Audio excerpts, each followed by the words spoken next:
In the heart of a bustling town filled with cobblestone streets and cheerful homes, there was a small, walled garden that many walked past, but few truly saw. This was Grace's Garden of Gratitude.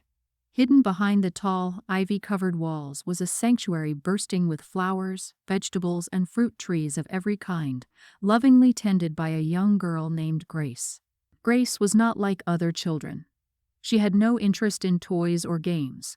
Her joy came from the soil, the plants, and the creatures that called her garden home. But what truly set Grace apart was her heart, always brimming with gratitude for every little blessing in her life.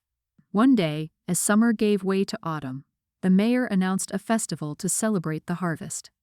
It was to be a grand affair, with music, dancing, and a competition for the best and most bountiful garden in town.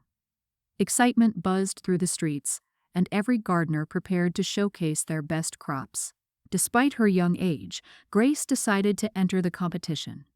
She knew her garden was special, not for its size or even the variety of its produce, but for the love and gratitude with which she tended every plant.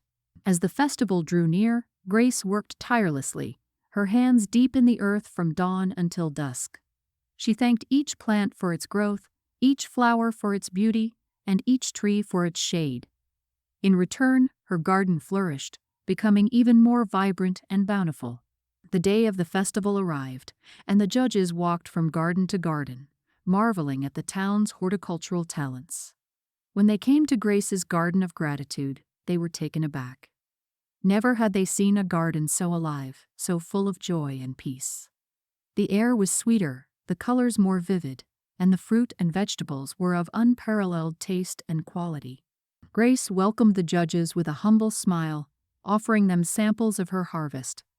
As they tasted and toured, she shared stories of her garden, of the lessons it taught her about patience, care, and most of all, gratitude for God's creation. The judges were deeply moved.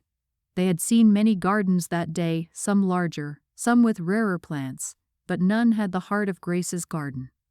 It was clear that this small patch of earth was not just tended by hands, but by a grateful heart.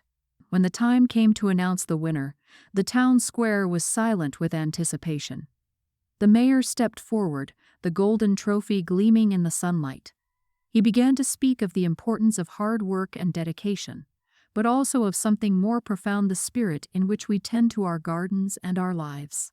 To cultivate gratitude, the mayor said, looking towards Grace, is to cultivate a garden, and indeed a life, that truly reflects the beauty and abundance of God's creation. With that, he announced Grace's Garden of Gratitude as the winner of the competition. Cheers erupted, and Grace was lifted onto the shoulders of the townsfolk, but her eyes were filled with tears of joy and thankfulness. She knew that the true prize was not the trophy or the acclaim, but the journey she had taken and the lessons she had learned. From that day forward, Grace's garden became a place of pilgrimage for those seeking peace and inspiration. It was a testament to the power of gratitude in transforming not just a garden, but the heart of a community. And so, Grace's Garden of Gratitude grew, not just in size, but in the hearts of all who entered its gates.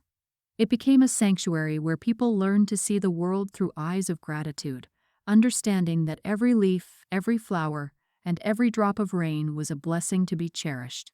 The story of Grace and her garden spread far and wide, reminding everyone that the richest harvest comes from planting seeds of gratitude in every corner of our lives. For in doing so, we cultivate a world brimming with love, abundance, and grace, just like the little garden that inspired it all.